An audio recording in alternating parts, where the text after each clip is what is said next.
Wawancara kasus kedua yaitu dengan Ibu Eni Sucianti, Ibu Kepala Sekolah PAUD Tunas Pertiwi Sumberjo, yaitu Ibu Eni Sucianti.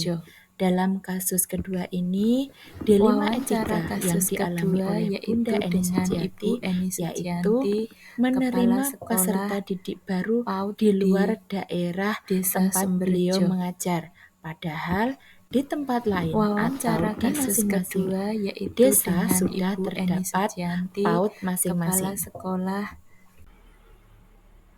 Hasil analisis atau wawancara, bagaimana mengidentifikasi kasus-kasus yang merupakan dilema etika atau bujukan moral. Menurut Bunda Eni Sucianti, berdasarkan kasus dari siswa lain atau desa lain yang bersekolah di tempat Bunda Eni tersebut adalah dilema etika, karena harus memutuskan di antara pilihan yang sama-sama memiliki alasan yang masuk akal, sehingga untuk mengidentifikasi antara dilema etika dan bujukan moral dapat dilihat dari alasan-alasan pembuatan keputusan. Jika ada alasan yang masuk akal dan dibenarkan, maka masuk ke dalam dilema etika. Sedangkan jika alasannya tidak sesuai atau tidak masuk akal, itu termasuk dalam bujukan moral.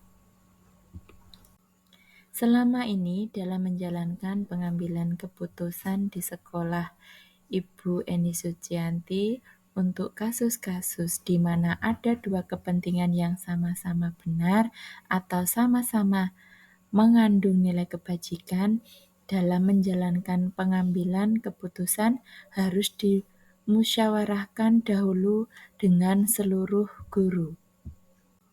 Selama ini dalam menjalankan pengambilan keputusan di sekolah Ibu Eni Sucianti untuk kasus-kasus di mana ada dua kepentingan yang sama-sama benar atau sama-sama mengandung nilai kebajikan, dalam menjalankan pengambilan keputusan harus dimusyawarahkan dahulu dengan seluruh guru.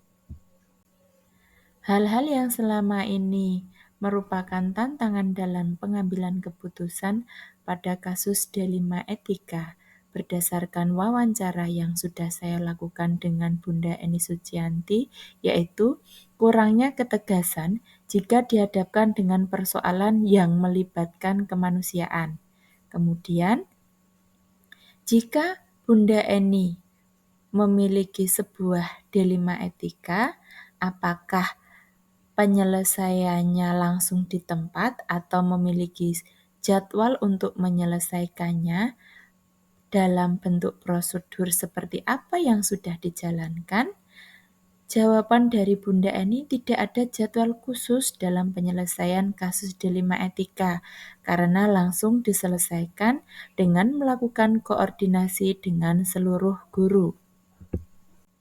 Pertanyaan selanjutnya yang saya sampaikan kepada Bunda Eni Sucianti yaitu, adakah seseorang atau faktor-faktor yang selama ini mempermudah atau membantu Bunda Eni dalam pengambilan keputusan dalam kasus-kasus dilema etika? Beliau menyampaikan yang biasa membantu atau mempermudah dalam pengambilan keputusan adalah rekan-rekan guru. Kemudian, dari semua hal yang telah disampaikan, pembelajaran apa yang Anda petik dari pengalaman Anda mengambil keputusan dilema etika? Pembelajaran yang bisa diambil adalah tidak semua yang kita anggap benar itu benar, karena harus dilihat dari berbagai sisi. Analisis dan refleksi.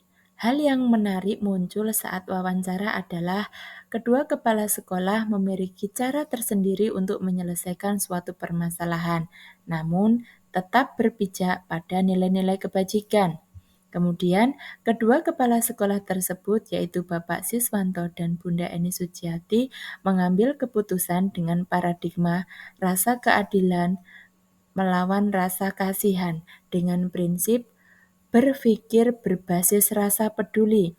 Namun, dalam pengambilan keputusan, belum ada prosedur menggunakan 9 langkah dalam pengambilan atau pengujian keputusan. Berdasarkan hasil analisis dan refleksi, rencana ke depan harus adanya prosedur khusus dalam mengambil keputusan, sehingga dapat diukur seberapa efektif hasil pengambilan keputusan tersebut dilihat dari faktor risiko atau dampaknya. Kemudian, saya akan menerapkan pengambilan keputusan D5 etika dengan berdasarkan paradigma dan prinsip yang sesuai dengan kasus yang dihadapi dan mengujinya menggunakan 9 langkah pengambilan keputusan sehingga diperoleh hasil keputusan yang bijaksana. Saya juga akan menerapkan proses pengambilan keputusan secepatnya, dimulai dari lingkup terdekat, yaitu lingkungan lingkungan tempat saya mengajar. Salam guru penggerak, tergerak, bergerak, dan menggerakkan. Terima kasih, ini adalah paparan singkat demonstrasi kontekstual modul 3.1. Semoga bermanfaat.